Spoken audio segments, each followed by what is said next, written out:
Eh bien, c'est parfait, chers auditeurs, bienvenue dans le Grand Regain Blanc.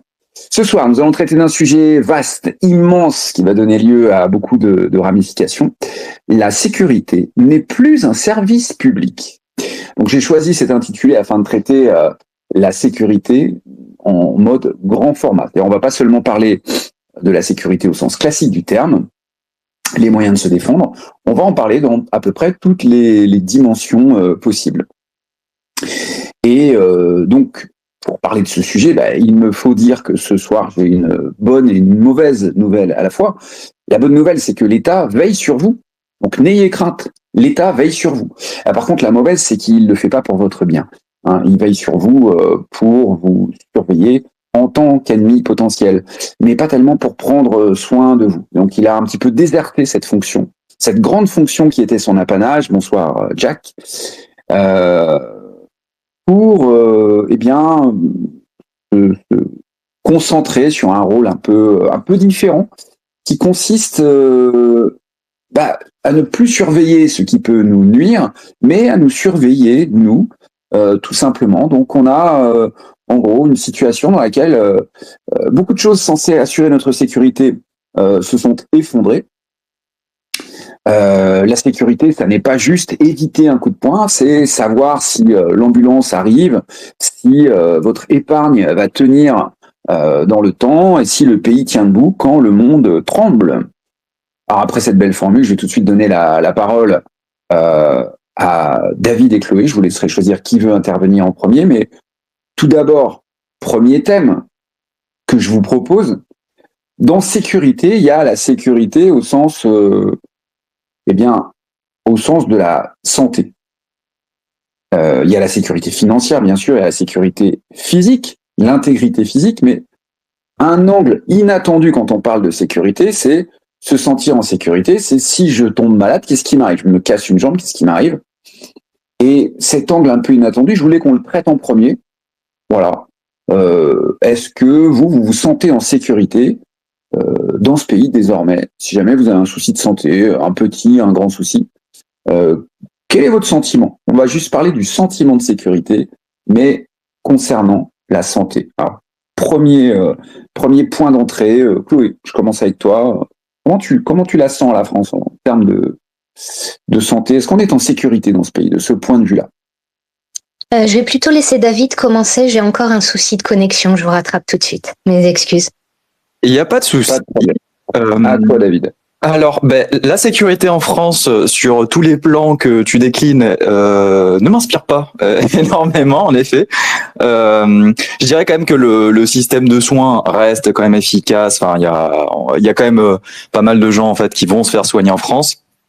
Mais moi, à titre personnel, si aujourd'hui je suis loin de France, c'est pour toutes ces raisons, en effet, que tu déclines. Et donc la sécurité, en termes de santé, moi j'ai la trentaine, je suis plutôt en bonne condition physique, mais je suis pas, je suis un petit maigrichon, mais j'ai pas de problème de santé, pas d'allergie, pas de choses très graves pour l'instant, je touche du bois. Donc c'est pas un sujet qui va me tarauder, on va dire, sur le quotidien. Et c'est plus l'intégrité physique qui va être un peu ce truc qui va être conscient en fait dans nos têtes un peu au niveau du quotidien. Et c'est plus ça en fait que je ne sens plus en France. La sécurité financière, évidemment, celle-là, c'est celle qui va tomber vraiment très méchamment sur les prochains jours. Alors, chaque chose en son temps. Hein. On va en parler, mais simplement ce que je retiens de ta intervention, c'est que sur le plan de la santé, tu te sens pas trop en insécurité parce que tu as la trentaine. Est-ce bien ça? On est d'accord. Et la santé, c'est en effet précieux et ça se perd vite. Oui, c'est quelque chose que j'essaie d'entretenir, que j'essaie j'essaie de faire attention au niveau de l'alimentation et du reste. Mais là, je dirais que la France reste quand même un endroit où on est bien soigné. Malgré tout, même si il y a plein de problèmes sur l'hôpital public, même s'il y a beaucoup de dépenses, je dirais que on a quand même encore confiance dans le système de soins français, qui coûte très cher, c'est vrai, mais qui reste efficace. Moi, je me demande si on n'est pas sur une impression trompeuse. Là, évidemment, quand on a la trentaine et quand on est en bonne santé, effectivement, on peut se dire tout ça est loin et les petits soins dont je pourrais avoir besoin ne sont pas, voilà, c'est pas quelque chose dont je vais manquer. J'y ai accès, donc ça va. En réalité, la France, je pense, est littéralement en train de s'écrouler sur le plan de la santé et de la qualité des soins. On s'en rend compte en fait à certaines occasions. Alors, pas forcément quand on est malade. Moi, j'ai entendu surtout des femmes qui ont enfanté et décrire des choses absolument dignes du tiers-monde. Et là, ça permet de mesurer à quel point l'effondrement, l'écroulement de ce système n'est pas une impression, ni même un truc lointain. Alors, quand on est jeune, ça semble lointain parce qu'on va généralement pas à l'hôpital, on va juste voir un médecin. Quand on va à l'hôpital, ça peut être peut-être pour une jambe cassée ou se faire poser un plâtre, un truc comme ça. Mais assez souvent, c'est pas pour des maladies ou une prise en charge vraiment avec une issue inquiétante. Quoique, ça peut arriver à tous les âges. Mais l'exemple des femmes qui accouchent dans des situations catastrophiques ou bien des urgences qui sont pas considérées, qui sont gérées n'importe comment par du personnel, on se demande d'où il vient, ça s'est généralisé. Et le sentiment, en fait, c'était un petit peu pour ça que je traitais le sujet de l'insécurité en commençant par ça, c'est que désormais, ce qu'on appelle le sentiment d'insécurité, il concerne aussi ce secteur spécifique. Les gens en France se sentent désormais en insécurité sur le plan de la santé. Alors souvent, ce sont des gens qui ont 40-50 ans. Mais en fait, on le voit, dans les conversations, les délais d'attente aux urgences sont devenus un sujet, réellement. Et là, c'est un témoignage que je vous fais dans ma sphère immédiate, mais ce sont des conversations que j'entends très souvent. En fait, et je termine, si vous voulez parler de tout et de rien aujourd'hui, ce sujet-là, vous pouvez le lancer et vous verrez, les gens ont tous quelque chose à vous dire, une anecdote à vous rapporter concernant les urgences ou une femme enceinte qui a pas été, pour qui l'enfantement s'est pas bien passé du fait d'un manque de personnel, d'un manque de moyens, de locaux qui sont un peu insalubres. Je raconte une dernière anecdote. Quand je suis allé voir Guillaume Faye à l'hôpital quelques semaines avant sa mort, l'hôpital, comment vous dire, 2-3 semaines avant, j'avais fait un jeu de paintball dans des lieux un peu type, vous savez, des bâtiments un peu effondrés avec des tags à l'intérieur et des terrains vagues qui progressaient jusque dans le bâtiment. L'hôpital, je crois que c'était l'hôpital de Garches dans lequel il était aussi terrifiant que ces bâtiments dans lesquels on faisait du paintball, enfin de l'airsoft. C'était hallucinant. Il n'y a pas un seul membre du personnel qui n'était pas africain. Et les locaux, mais enfin, se disaient, mais il n'y a même pas la lumière, quoi. C'était hallucinant, enfin, dans les premiers étages. Bref, voilà, un exemple concret d'insécurité sur un plan auquel on ne s'attend pas en général, mais on est réellement en insécurité de ce point de vue-là en France. Est-ce que nous avons récupéré Chloé? Ça devrait être bon, je l'espère. Bon, avant qu'on passe au sujet suivant, Chloé, avais-tu un mot à dire à ce sujet ou est-ce qu'on enchaîne? Sur le sujet de la santé, peut-être que les difficultés dépendent de l'endroit où on se trouve. Certes, on est bien couvert en France, on a un système de prise en charge qui est relativement efficace, mais dès qu'on s'éloigne un petit peu des centres-villes, le moindre spécialiste, le moindre rendez-vous chez un spécialiste prend 2 ou 3 mois pour aller consulter dans certaines campagnes un dermatologue ou un oncologue ou je ne sais quoi. On a des délais d'attente qui sont absolument stratosphériques. Alors, est-ce vraiment intéressant? Que préfère-t-on entre être pris en charge en grande partie, voire entièrement, et avoir un rendez-vous dans 4 mois, ou pouvoir consulter un médecin en 2 ou 3 jours qui t'a payé un petit peu plus cher.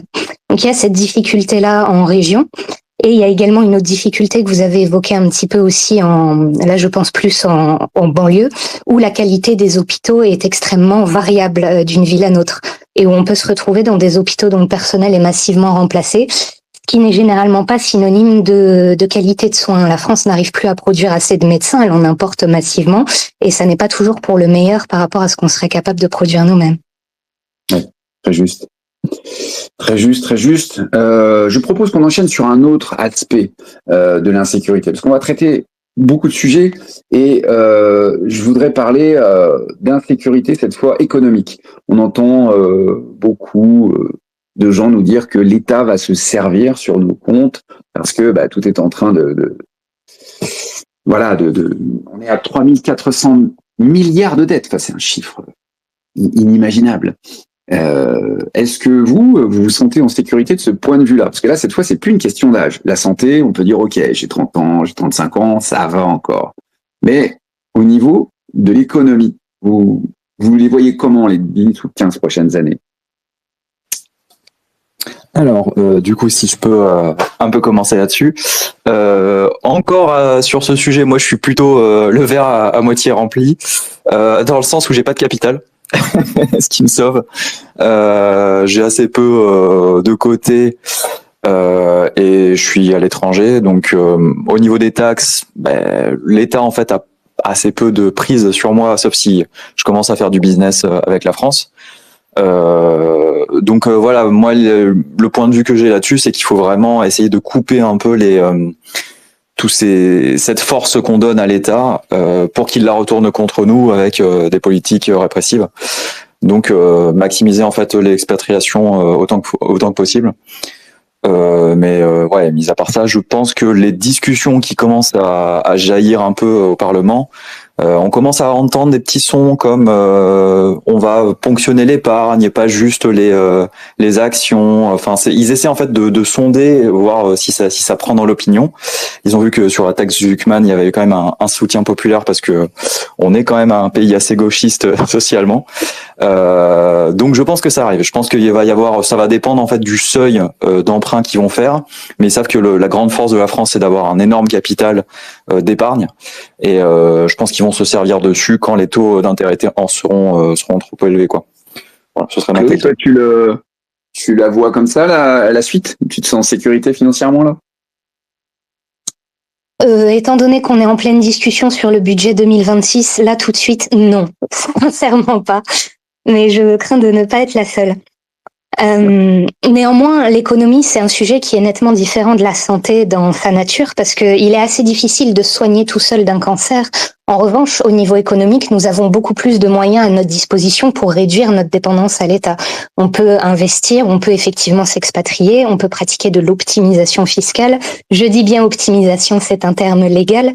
Donc on a beaucoup plus de cordes à notre arc pour s'en sortir sur ce sujet. Et si on se fait confiance, qu'on s'éduque et qu'on fait confiance à l'individu, on peut peut-être se permettre d'être optimiste. Oui, si on a l'éducation financière, effectivement, on a des moyens. Bon, ceux qui pratiquent pas l'automédication, mais en fait qui essayent d'anticiper les problèmes de santé, te diraient peut-être un peu la même chose. Et il est possible, en prenant soin de soi, effectivement, de préserver son capital santé. Mais je pense effectivement que dans les deux cas, une éducation à la fois financière et puis une éducation sur le bien manger, l'éducation un peu prophylactique, quoi, pour garder sa santé est nécessaire dans les deux cas. J'avais relevé une remarque de Arnaud Donat, d'ailleurs, qui nous dit même Paris est devenu un désert médical. Alors ça, c'est encore plus flippant. J'avais même pas réalisé que la capitale elle-même contenait des gens qui attendaient. J'imagine que c'est entre autres pour les délais pour obtenir un rendez-vous. Il y a encore un sujet que je voudrais un petit peu balayer avant qu'on entre dans le thème de la sécurité au sens sécurité physique.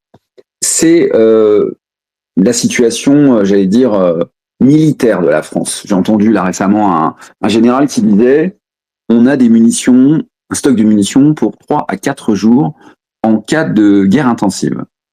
Bon, je ne sais pas si vous avez entendu parler d'un pays qui s'appelle la Russie, avec un président un petit peu énervé, certains aussi trouvent énervant, mais en tout cas qui a l'air d'être un peu fébrile. Fébrile. Il a l'air en tout cas d'être assez menaçant parfois. Si jamais, on part toujours du principe que rien ne va se passer, mais si jamais rien ne se passait pas et que des choses un peu hostiles se profilaient à l'horizon, vous vous sentez comment en France? Militairement, j'entends. Est-ce que vous resteriez si jamais il y avait vraiment un conflit, ou est-ce que vous partiriez? Chloé, je te laisse la parole de la France. Ensuite, j'enchaîne avec la Scandinavie. Question difficile. Est-ce qu'il est réellement possible de se projeter dans une telle situation pour nous qui n'avons pas connu la guerre? Tu sais, j'ai un peu l'impression que tu poses la question, mais en 40, est-ce que vous auriez été résistant? Oui. Ce à quoi Oui. personne ne peut répondre. Donc c'est vrai, mais là pour le coup, la guerre n'est pas tout à fait un événement impossible. On peut dire ce qu'on veut, on peut dire non, il se passera rien, ou bien faut se méfier. Mais on vit dans un monde où en général les prédictions sont soit vraies, soit fausses. Bon, quand on disait il attaquera pas l'Ukraine, moi j'entendais des gens dire non, il attaquera pas l'Ukraine. Bon, il a attaqué l'Ukraine. Mais j'entends des gens dire non, mais de toute façon il ira pas plus loin. D'accord. Bon, et s'il va plus loin? Parce que en 40, on le vivra pas, parce qu'on ne pourra pas remonter dans le temps. En revanche, on va continuer d'avancer dans le temps. Donc, si jamais un événement comme ça nous attend, eh bien, faudra bien qu'on se positionne. Moi, je vais répondre. Si la France, enfin du moins, si vraiment la menace de la guerre se précise au-delà d'un certain degré, je reste pas en France, parce que étant donné l'état de la société multiraciale, étant donné les forces en présence, étant donné ce que l'on sait sur les stocks de munitions, et en plus, rester en France, ça voudrait dire, d'une façon ou d'une autre, combattre, ou au moins se cacher. Je vois pas bien, étant donné le capital social de la France, le fait que les Français sont un peu en guerre les uns contre les autres, je ne vois pas bien comment on pourrait efficacement se cacher, avoir des retraites. On peut toujours, quand on connaît bien sa région, avoir des zones de repli, mais il n'est pas possible ni envisageable de se battre, évidemment, en tant que simple citoyen, ou alors, enfin, dans une guerre civile, oui, mais pas contre un État. Moi, ma réponse est simple. Si jamais la France se retrouvait vraiment en situation de menace, je ne resterai pas, simplement parce que nous n'avons pas les moyens de nous défendre. Nous avons un État qui ne veut pas notre bien et qui nous a montré une incompétence infinie dans ce domaine. Donc, je vois mal comment on pourrait se projeter. Je parle quand on a des enfants en plus. Je vois mal comment, en père de famille ou en mère de famille, on peut se dire, eh bien, je vais rester et tenir la digue. Donc, je pose la question, tiens, à David. Tu resterais, toi, si tu sentais que la guerre devenait imminente ou pas? Alors, je ne suis pas resté. En l'occurrence, pour la France, je pense que l'État est encore un poil plus fort que ce que tu décris à mon sens. Maintenant, c'est juste voilà de la perception. J'ai l'impression que le pilote est mauvais quand même, mais la machine reste fonctionnelle. On a quand même une armée qui est assez puissante. Enfin, il y a encore du passif quand même militaire, de la compétence, des structures. Enfin, ça reste pas négligeable non plus.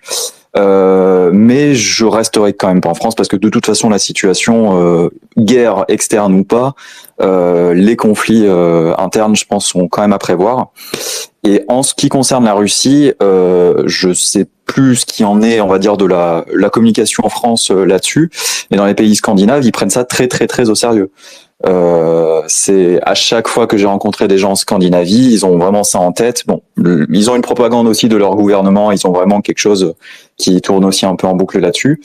Mais sur les boutiques où je vais, il y a vraiment des rations de survie. Enfin, ils se préparent véritablement à un mouvement militaire. Donc c'est pas non plus à négliger. Peut-être exagéré, mais c'est pas à négliger. Oui, effectivement, la Norvège, bon, les pays frontaliers avec la Russie, a un point de vue sur ce risque militaire qui est différent du nôtre. D'autant qu'ils ont un positionnement anti-Poutine qui est quand même assez clair. Je ne sais pas exactement quel est leur niveau d'implication dans l'aide à l'Ukraine et l'hostilité, on va dire, déclarée à Poutine, mais en tout cas, ils sont assez clairs là-dessus. Je fais un petit tour dans les commentaires. Alors, j'ai un truc assez drôle que Eric a posté. Il y a Poutine qui dit, c'est un mème, hein. Oui, je vais envahir l'Europe, avec son air slave décidé. Et en dessous, vous avez des Chibani à turban ou des Pakistanais, on ne sait pas trop, enfin des viandes mystères, mais quand même venues du Moyen-Orient, qui disent Ah non, désolé, on était là avant.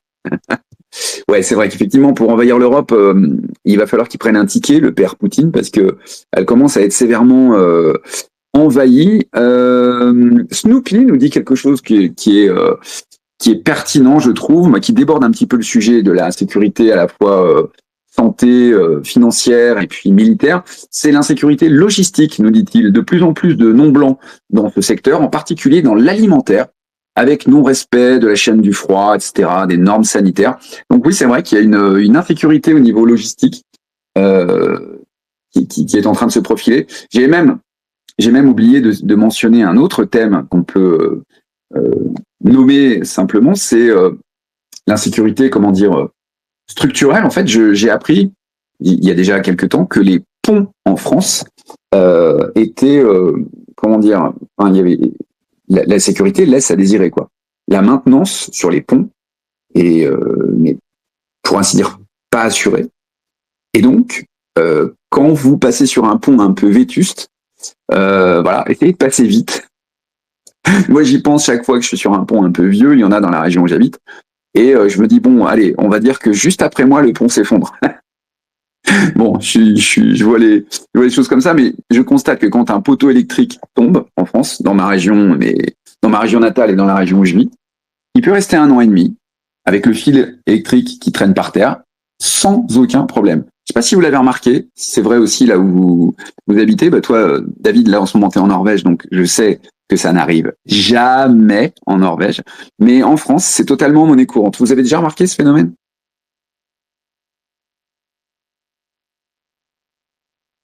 Alors du coup, en France, oui, moi c'était plus les chutes d'arbres, les trucs comme ça où les messieurs de la DDE des fois ils étaient un peu lents. Je pense qu'on vit en France avec beaucoup cette inertie de quelque chose qui a marché dans le passé et qu'on laisse un peu les choses aller. C'est des petites lâchetés de fonctionnaires, de trucs comme ça. C'est un peu de l'individualisme à tout va, quoi. En fait, on essaie tous de se sauver de ce Titanic qui est en train de couler. Donc, il y a plus personne qui y croit vraiment.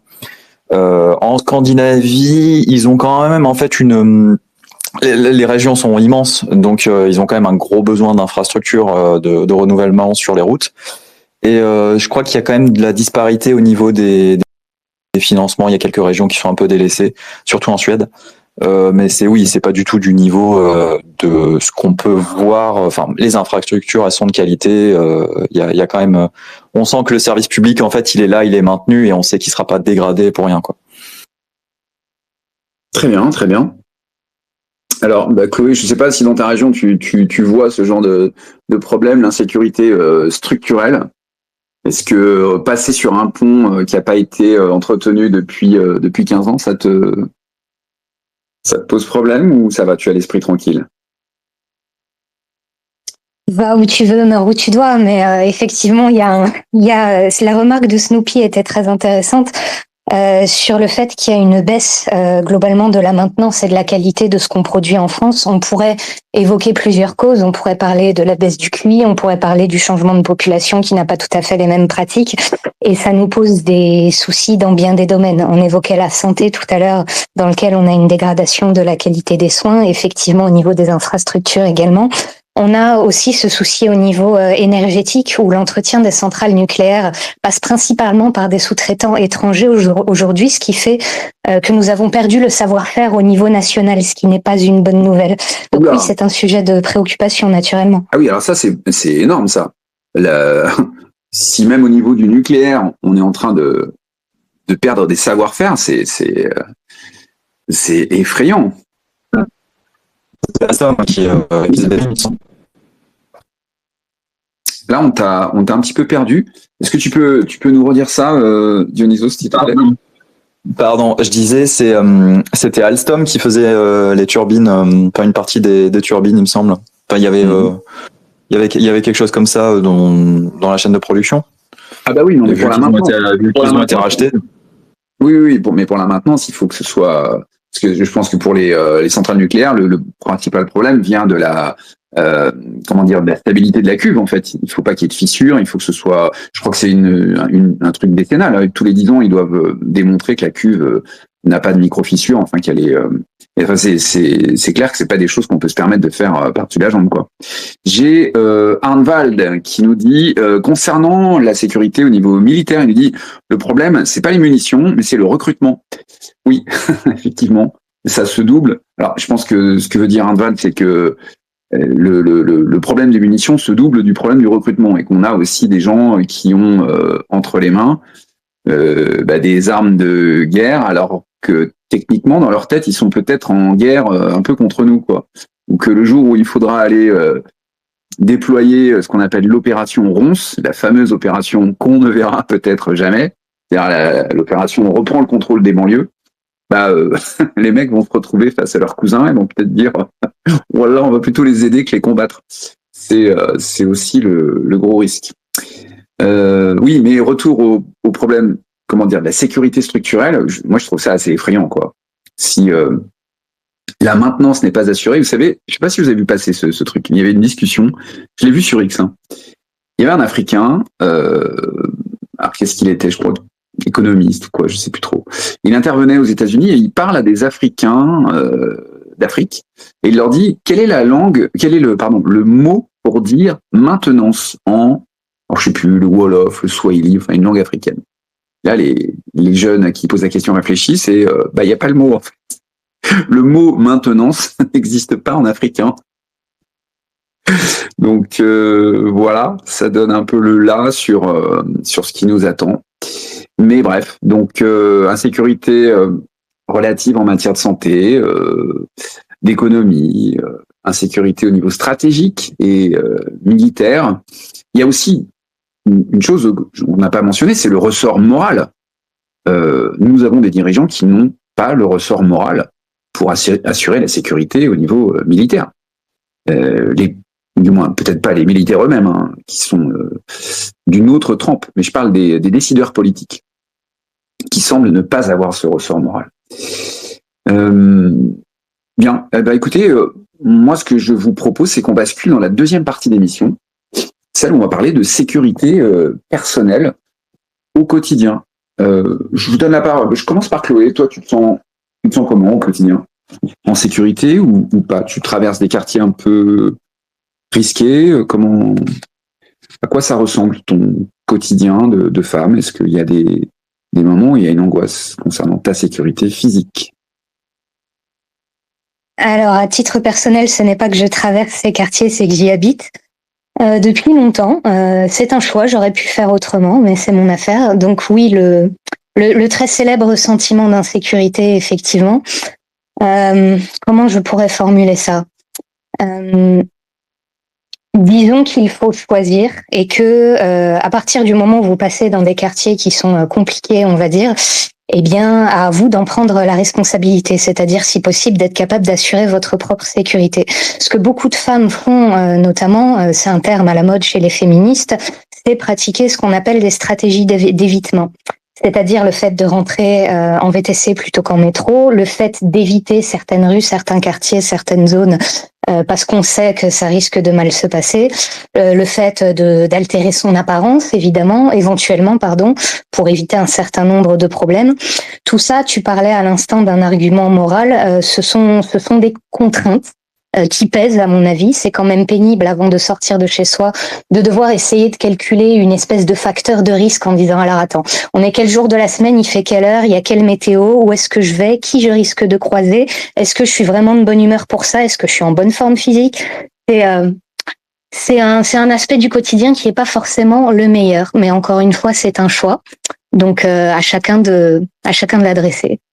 Je sais pas si c'est très clair dit comme ça. Non, c'est trop clair malheureusement. En fait, c'est dans ta voix, je sens qu'il y a aussi une part de renoncement, d'accoutumance.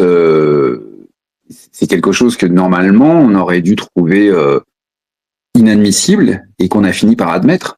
Donc non, il y a quelque chose d'assez terrible dans le fait que quand on demande à peu près n'importe quelle jeune femme qui vit dans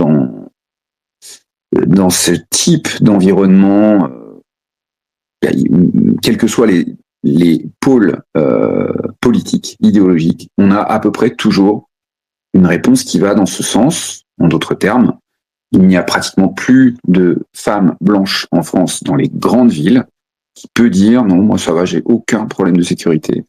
Après, il y a aussi des gens qui tiennent ce discours pour des raisons idéologiques, mais qui ne sont pas sincères dans ce témoignage.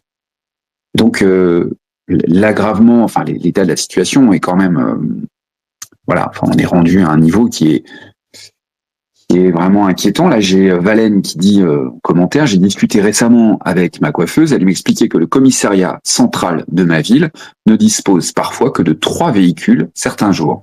Pour une ville de 40 000 habitants, 3 véhicules pour 40 000 habitants. Imaginez, il suffit qu'il y ait 2 agressions dans la journée. Et les communes environnantes en plus. C'est pas juste la ville de 40 000 habitants, donc ça peut monter à 60 000 en fait. Depuis 2 ou 3 ans, j'ai jamais autant appelé la police de ma vie, nous dit-il. La moitié du temps, alors là, je peux dire que c'est pareil pour moi d'ailleurs, la moitié du temps, ils ne se déplacent pas, oui, je confirme, et voire ne répondent pas quand je les appelle. Et quand ils viennent, c'est souvent 1 à 2 heures après, eux-mêmes me disent qu'ils sont dépassés. Ce sont des discussions qu'on a désormais chez le coiffeur. Donc, on peut dire que c'est devenu voilà, un sujet que tous les Français connaissent. Toi qui t'es expatrié en Norvège, est-ce que tu peux nous parler un peu de la différence d'ambiance et de ce que tu ressentais quand tu étais encore en France, David? Tout à fait, le contraste est saisissant pour le moins. Donc pour info, j'ai vécu et travaillé à la Belle de Mai à Marseille, donc un des quartiers les plus pauvres d'Europe, dans le 3e. D'accord. Je connais Marseille, j'ai un peu vécu, mais très vite. Voilà, j'ai bossé là-bas, j'ai même fait des interventions au Beaumet, dans la prison, à l'intérieur de la prison. Voilà, c'était sur mon ancien taf de conseiller numérique. Et ça arrivait régulièrement que, par exemple, je pouvais descendre le linge au coin en fait de ma rue, il y avait 2 femmes en fait qui se mettaient des coups de couteau. Du coup, moi, j'esquivais. J'allais mettre mon linge. Donc, moi, j'ai envie de vous parler des trucs un peu positifs, qui donnent envie de vivre. Et donc, hier soir, je suis parti en ville, en bus. Donc, j'ai laissé la porte de chez moi ouverte. Enfin, voilà, il n'y avait pas besoin de fermer à clé. Je savais très bien que toutes mes affaires seraient là au retour, il n'y a pas de souci. J'ai pris le bus, très bonne ambiance, que des blancs. Je suis arrivé en ville. C'était rempli d'enfants, de familles qui faisaient des matchs de foot. Personne surveillait les enfants. Ils étaient partout dans la rue, vraiment partout dans la ville. Très bonne ambiance. Les gens rigolaient. Il y avait des jeunes filles qui se parlaient jusqu'à tard la nuit, qui marchaient seules. Et voilà. Enfin, je t'interromps, David. Je t'interromps, David. Oui. Il faut absolument que si vous m'entendez parler à mon tour de Norvège, vous pouvez quitter le direct parce que c'est que je vais finir l'émission dessus. Mais il y a des chances. Il faut quand même que je dise un mot, c'est que effectivement, politiquement, ce n'est peut-être pas un pays idéal. Que voilà, les dirigeants norvégiens sont vraiment de la même fibre que les nôtres, mais en moins pire quand même, parce que je veux dire, je pense tout simplement qu'ils sont moins stupides. Voilà, ils sont pas pris dans la même hébétude. Voilà, mais bon, bref, malgré ça, la différence entre ce pays qui n'est politiquement pas idéal est saisissante. Les femmes que j'ai vues se promener, les Norvégiennes que j'ai pu se promener, semblent ne pas connaître la peur. On va pas parler de sentiment d'insécurité parce que voilà, mais il semble ne pas connaître la peur. C'est évident, ça se lit dans les visages. La sérénité de ce point de vue-là est totale. Bref, tout ça pour dire que évidemment, ça donne une porte de sortie. C'est une incitation à quitter le pays, évidemment. Je comprends qu'on soit pas d'accord, bien sûr. Il s'agit pas de dire il y a que cette option-là, mais en tout cas, cette option existe et le contraste, le fait d'aller voir ailleurs, donne terriblement envie d'échapper à l'enfer insécuritaire français. Mais vas-y, je te laisse conclure sur la Norvège si tu voulais finir ton propos. Oui, totalement. Voilà, je souscris à ce que tu dis. Même si politiquement, on peut constater en fait je crois que c'est passé à gauche. Ils partent de beaucoup plus loin en fait, donc il y a la marge. C'est pas la France, c'est des décennies de corruption. Donc là, la population est encore saine. Enfin, il y a très peu de population halogène quand même. C'est vraiment sur des centres urbains très spécifiques. Donc bien sûr, enfin c'est un endroit qui est merveilleux. Bon, et la nature, voilà, j'en parle pas, mais enfin voilà, plein d'endroits très beaux où il fait bon vivre. Et vraiment, c'est Daniel il en parlait aussi, il disait enfin qu'il faut avoir ces moments-là où on peut respirer véritablement en tant que blanc et qu'on puisse un peu se recommunautariser, enfin recomprendre en fait pourquoi on fait ça, quoi. Et avoir vraiment cet aspect détendu, ce côté où on n'a pas justement à réfléchir à tout ça au quotidien. Et oui, c'est très agréable. On va avancer un petit peu sur le sujet puisque Chloé qui est avec nous, je crois avoir compris que tu as beaucoup pratiqué les arts martiaux. Et donc, quand on parle de sécurité, forcément, à un moment donné, on va arriver vers le bout de l'entonnoir. On a commencé l'émission en disant qu'on n'était pas en sécurité sur différents plans, que la France était un pays qui donnait de moins en moins le sentiment d'être en sécurité. Donc, arrivé au bout de ce thème, il y a évidemment la sécurité qu'on va devoir assurer soi-même. Si la sécurité n'est plus un service public, par définition, c'est qu'elle devient un service privé. Et là, la self-défense, les arts martiaux, les méthodes pour essayer de ne pas être complètement démunis prennent le relais de ce service public qui était censé être la sécurité et vous propose d'essayer de ne pas être trop vulnérable. Toi, Chloé, est-ce que tu peux nous dire un petit peu quelle est ton expérience dans les sports de self-défense ou dans les arts martiaux? Avant de répondre à ça, le tableau que vous venez de dresser tous les deux avant est peut-être un peu trop noir par contraste, parce que des zones comme David en décrit, est-ce qu'il n'en reste pas en France? Évidemment, j'ai dressé un tableau un peu noir, mais d'un autre côté, je suis en banlieue parisienne, donc que peut-on dire d'autre? Mais est-ce qu'il ne reste pas quand même de nombreuses zones, non seulement comme ça en France? Il en reste. Et que c'est notre devoir de les maintenir et de les protéger en nous investissant dans la politique locale, en faisant pression sur les élus et en ne laissant pas le bordel s'installer lorsqu'il essaye de s'y infiltrer.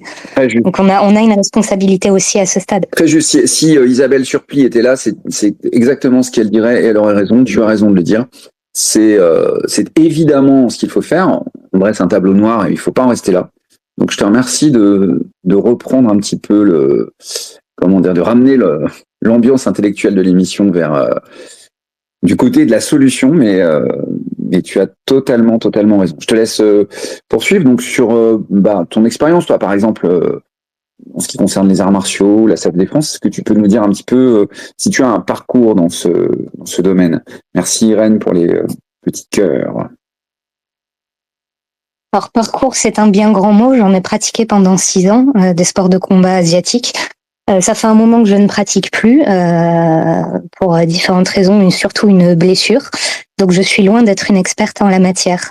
En revanche, ce qui est très intéressant dans les sports de combat et qui est à mon avis un aspect un peu sous-traité du débat, comment dire, il ne s'agit pas de devenir un guerrier et de chercher la bagarre à tout prix. La meilleure option en cas de problème, c'est quand même celle qui vous maintient en vie. Et cette option-là n'est pas forcément l'affrontement, ça dépend de chaque situation. La meilleure option, c'est toujours celle qui vous maintient en vie. Mais ce qui est intéressant dans la pratique de sport de combat, à mon avis, c'est qu'on parle souvent de technique lorsqu'on évoque ce sujet. Or, au-delà de la technique, quand bien même vous ne seriez pas une brute de technique, pratiquer un sport de combat apprend, à mon avis, des sensations et des réflexes qui sont extrêmement utiles en cas de conflit dans la vie réelle, on va dire. Les sensations d'aller au contact de quelqu'un qui vous empoigne, qui vous entrave, d'encaisser les coups, de chuter. Si toutes ces sensations-là sont familières, vous êtes beaucoup moins enclin le jour d'un problème à être frappé par ce qu'on appelle l'effet de sidération, dont on entend souvent parler. On a des récits d'agression où la personne s'est retrouvée comme frappée par la foudre, incapable de parler, de bouger, de réfléchir.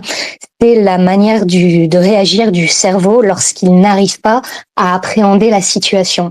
Et pour le dire un peu trivialement, si vous avez passé des années à vous prendre des claques sur un tatami, vous êtes nettement moins enclin à être victime de cet effet-là et ça vous donne beaucoup plus de chances de vous tirer intact d'une situation. Donc c'est quelque chose, à mon avis, de quasiment indispensable d'au moins essayer la pratique pour se familiariser avec tout cet aspect-là des sensations.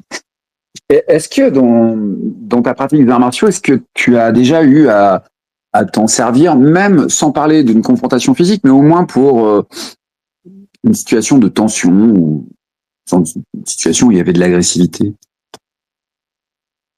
J'ai eu quelques accrochages. Et ça t'a servi? Tu as trouvé que c'était un investissement qui en valait la peine? Excuse-moi, ta question a été coupée. Non, je disais, est-ce que ça t'a servi? Ta pratique t'a aidé dans ce contexte-là? Oui, notamment parce que ça donne des réflexes. Ça permet de réagir beaucoup plus vite, pas forcément de la bonne manière d'ailleurs, mais si quelqu'un essaie de m'entraver, par exemple, ce qui est déjà arrivé dans certains coins de Paris, ce n'est pas une surprise et la réaction arrive tout de suite. Elle est plus ou moins bonne, mais au moins elle arrive. Donc ça donne un petit temps d'avance.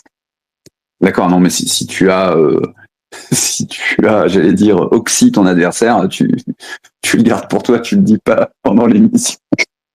Alors non, Tim, on n'a pas encore eu le plaisir de se rencontrer, mais soyons très clairs, niveau gabarit, je suis beaucoup plus proche d'une crevette d'eau douce que de Xena la guerrière. Hein. D'accord.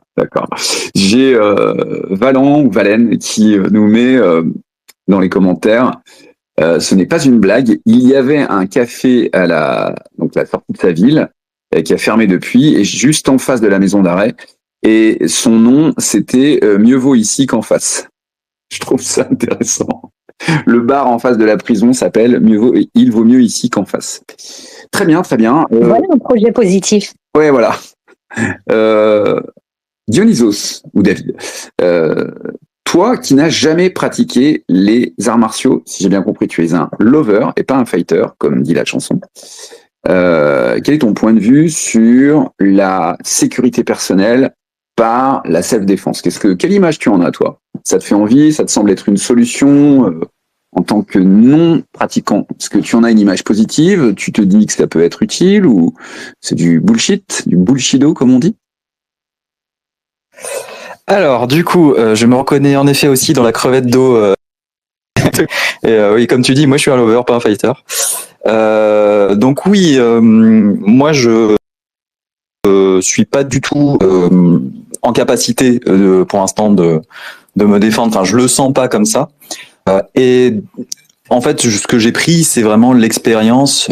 J'ai écouté un peu l'expérience des gens qui ont bossé là-dedans dans la salle de défense, ou dans la sécurité, ou dans la police, ou les militaires. Du coup, je parle un peu aussi sous ton contrôle, Tim, parce que j'ai de l'expérience là-dedans, et qui me disent tous, la fuite vaut mieux que le combat, et le combat vaut que mourir. Ils disent généralement, si on entend les gens, le Jarl, qui disent qu'on n'est pas prêt mentalement pour avoir un couteau et se servir d'un couteau comme nos agresseurs le font. Je pense que oui, on mesure mal en fait en tant que mec qui se disent je vais me faire un film, je suis comme dans les mangas, je vais arriver à tout défoncer. Je pense que ça, le décalage entre ça, le fantasme et la réalité, une fois confronté, il risque d'être mortel des fois. Donc, je pense que le mieux.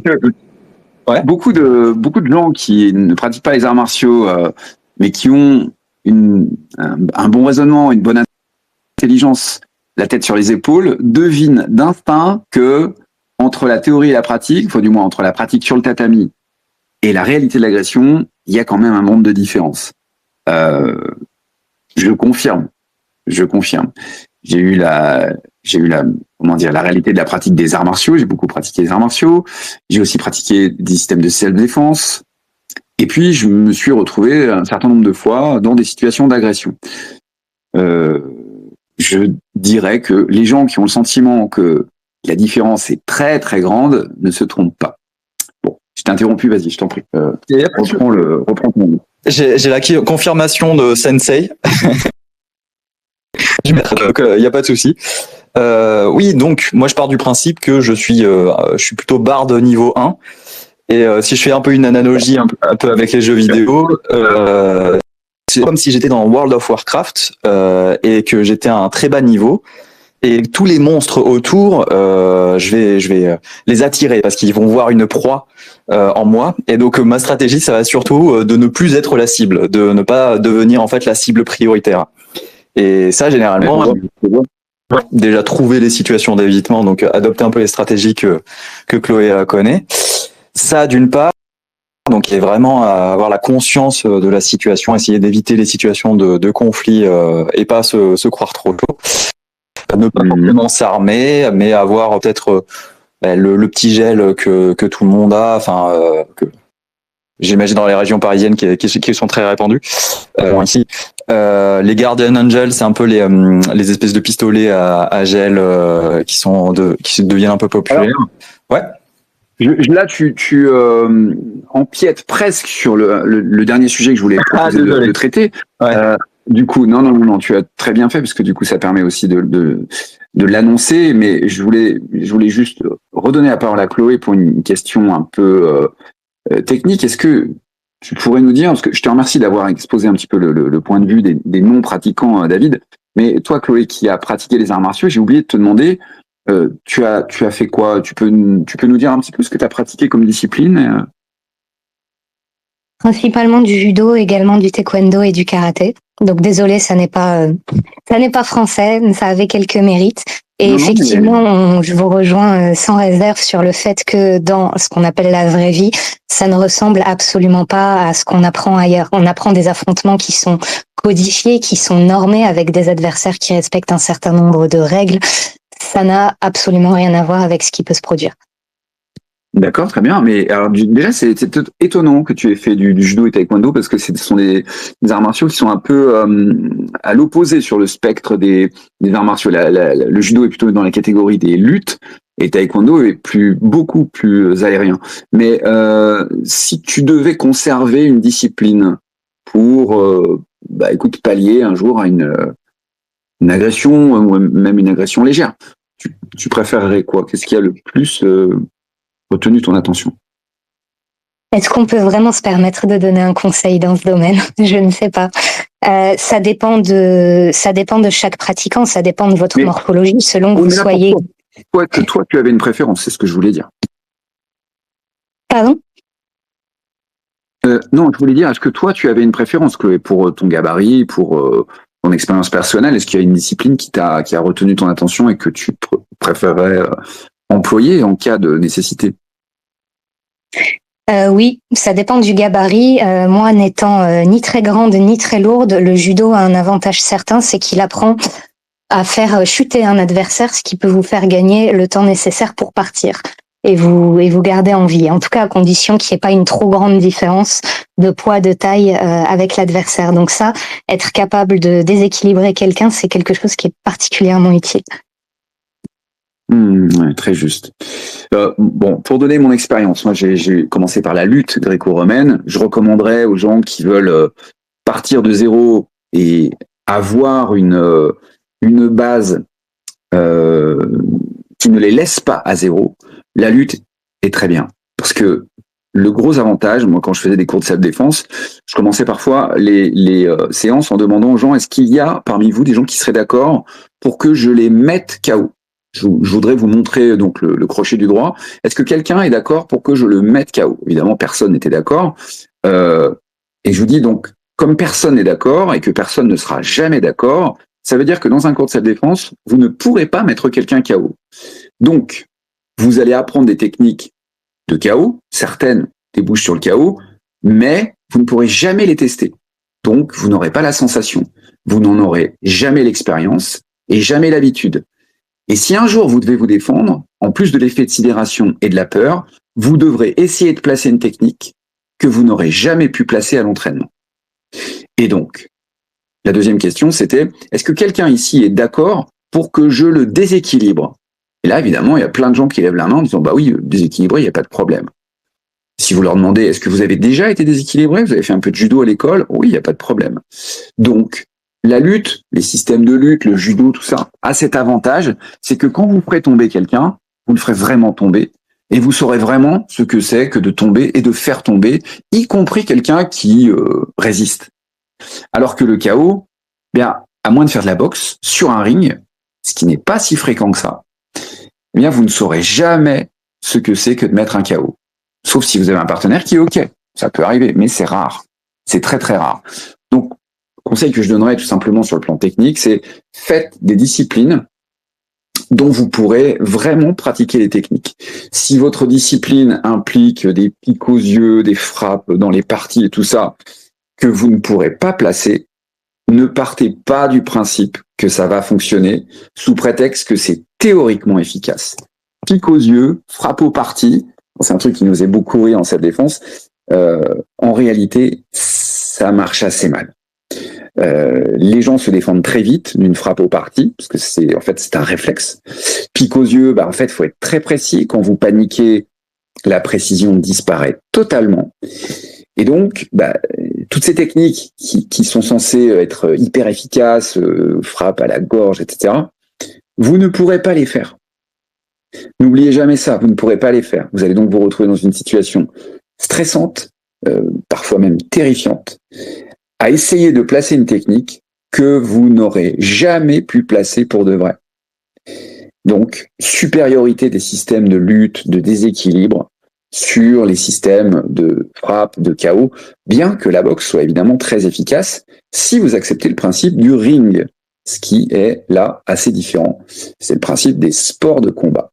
Voilà, donc ça rejoint largement ce que disait Chloé. Je choisirais moi aussi la lutte, malgré toutes les disciplines que j'ai pu pratiquer. Je termine juste cette trop longue prise de parole sur une dernière anecdote. J'ai beaucoup pratiqué avec un maître chinois qui est très connu mondialement. Il s'appelle Yang Jingming, qui venait encore en France. Et parmi les assistants instructeurs qui étaient présents, je ne vais pas les nommer, mais il y en avait deux qui étaient plutôt très bons, ils avaient des grades et ils étaient assez élevés. Ils me disaient, mais moi, en fait, dans un combat réel, quand on commence à se battre sur le ring pour de vrai, on va dire, avec des protections, je n'ai jamais pu placer le moindre contrôle articulaire. Or, c'est un maître qui est spécialisé dans les contrôles articulaires, Yang Jingming, et je ne connais aucun de ces élèves qui a pu placer la moindre technique de contrôle articulaire dans pas un combat réel, mais un combat sur le ring, c'est-à-dire un combat avec un adversaire qui n'est pas conciliant, pour une raison très simple, c'est que c'est impossible à placer. Voilà. Et il y a beaucoup comme ça d'arts martiaux qui vous proposent des techniques qui sont très esthétiques, très fun, mais qui sont impossibles à placer. Donc, dernier conseil, testez systématiquement ce que vous dit quelqu'un, si c'est testable, évidemment, parce que le chaos n'en fait pas partie. Mais voilà. Donc, ma question, en fait, à Chloé était dirigée un peu en ce sens. Voilà. Et donc, David, oui, tu as parlé des moyens de se défendre. Donc, on peut aborder ce sujet. Est-ce que vous connaissez des outils, j'allais dire, pour se défendre, des outils légaux, hein, bien sûr. Enfin, quoique les bombes au poivre ne sont plus légales, je crois. Je ne sais pas si les policiers fouillent toujours le sac des dames pour vérifier s'il y a des... Toléré pour les dames. Toléré pour les dames, d'accord. Voilà, source sécuritaire, voilà, ils tolèrent pour les dames. Mais oui, c'est interdit sinon.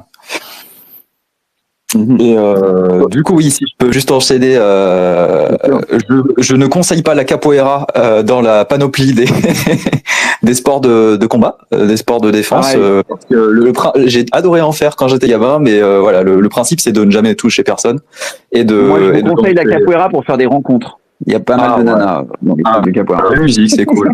C'est très chouette. Mais oui, pour se défendre, ce sera absolument inutile. Donc oui, sur ton principe de la technique intestable, je pense qu'il y a beaucoup qui se font des films. Genre tu vois dans Kill Bill les 5 points de la mort, tu te dis wow, c'est incroyable. Mais oui, en effet, les trucs hyper complexes, hyper subtils, ça correspond pas à une réalité qui est hyper brouillonne et donc quand j'ai commencé les arts martiaux, ces techniques de la paume qui fait exploser le cœur, il en était question, et je me rappelle pas, c'était il y a longtemps, hein, et il y en a qui croyaient dur comme fer. Hein. Rien que d'en parler, ça me fait rire, mais je veux dire, on revient de loin, mais je me souviens que dans certaines disciplines, il y a des mecs qui croyaient dur comme fer, vraiment. Et en plus, j'ai pratiqué ces disciplines-là, donc c'était très bien techniquement, mais voilà, c'est vraiment un milieu... enfin, c'est drôle d'y repenser.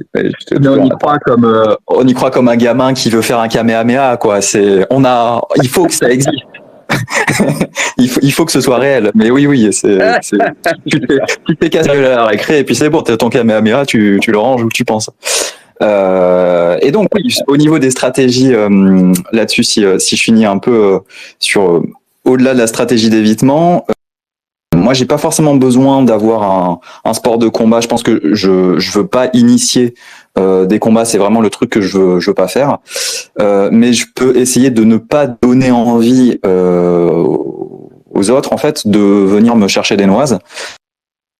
Et ça, c'est par faire du sport. Par faire un tout petit peu de muscu, par essayer de me renforcer un tout petit peu, gagner du poids, avoir un peu de stature.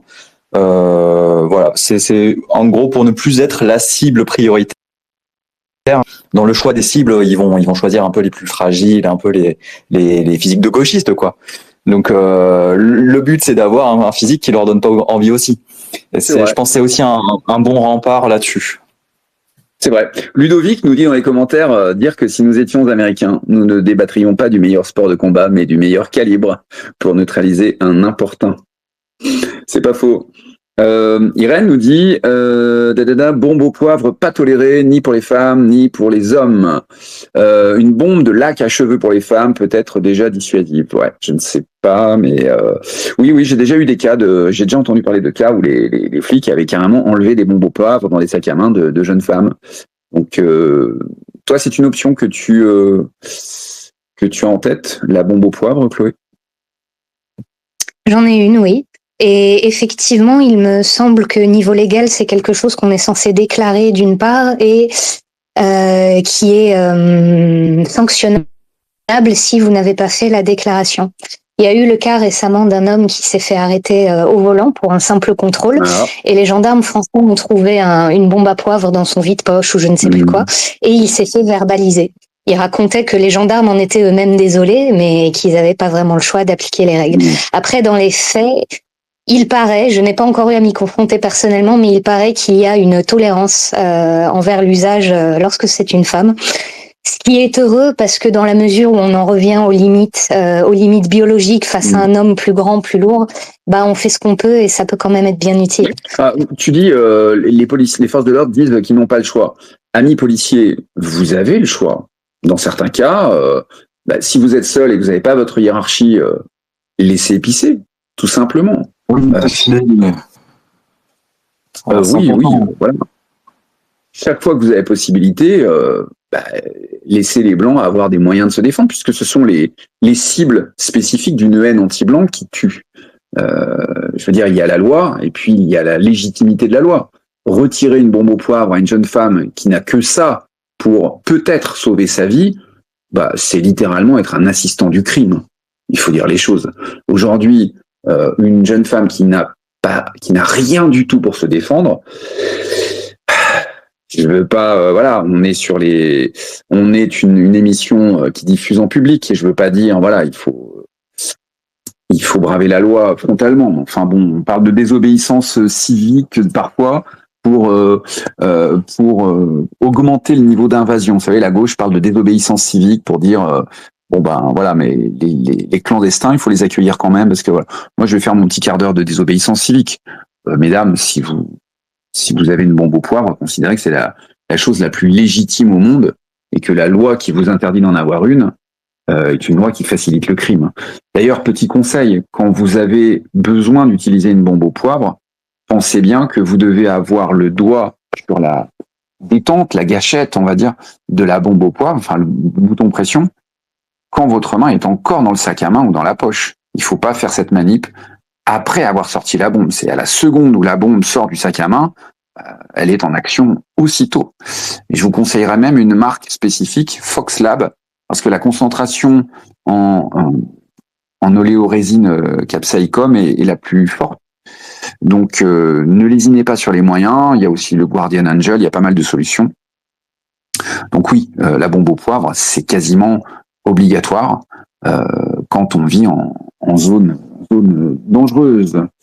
Je sais que si vous avez entendu parler également des nouveaux dispositifs qu'il existe pour la sécurité du domicile. Il y a encore 2-3 ans, les pistolets au gaz avec des cartouches de gaz étaient sympas, mais avec une efficacité très très limitée, voilà, qui était même assez discutable. Et désormais, ce sont devenus des moyens de défense extrêmement efficaces. Les fabricants se sont engouffrés dans la veine et ils produisent aujourd'hui. Alors je pourrais pas vous citer de modèle, mais je sais pas si vous avez entendu parler de ces dispositifs. Vous connaissez les pistolets au gaz ou pas du tout? Bah, ceux spécifiquement pour la défense du domicile, non, ça me dit rien. Mais je sais que oui, ça se développe énormément. Il y a une grosse demande. Alors j'ai quelqu'un qui demande la parole.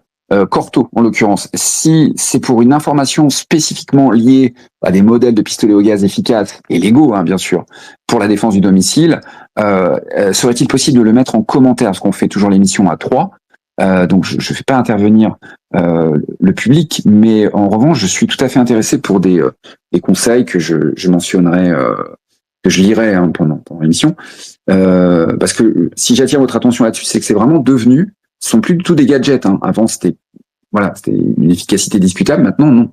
Les marques ont fait progresser le marché. Et je parle de défense du domicile. Ce sont des armes que vous avez le droit de détenir, que vous ne pouvez pas emmener, vous ne pouvez pas vous déplacer avec. Je ne sais plus quelle est la catégorie. En revanche, peu importe. Mais en tout cas, en termes de puissance, de projectiles et tout ça, ce sont vraiment, vraiment devenus des outils et qui peuvent en fait changer totalement l'issue d'un homejacking.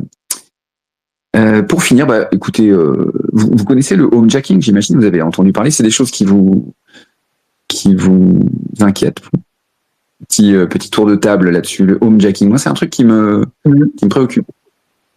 Alors, en tant que nomade, un peu moins, mais j'ai ma cousine qui est un peu concernée parce qu'elle était dans un quartier comme ça à Carcassonne qui avait connu des homejacking. Écoute, ça donne envie d'être américain. Ce genre de choses. Ça donne envie d'avoir le droit légalement de tirer sur le mec en fait qui rentre chez toi. C'est vrai que la législation à la française qui donne toujours raison aux voleurs, ça casse un peu le peu de défense que tu avais mentalement, quoi. Donc ça donne pas envie. Oui, en effet. Chloé,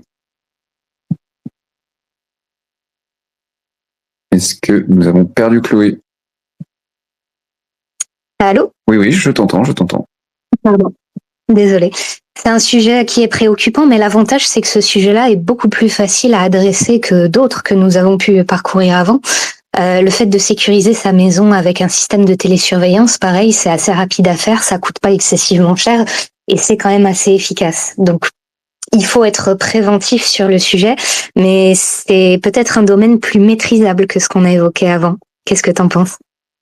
Oui, c'est encadré légalement, mais c'est maîtrisable et on peut effectivement, on a un peu plus de ressources là de ce point de vue-là. Enfin bon, ça reste quand même,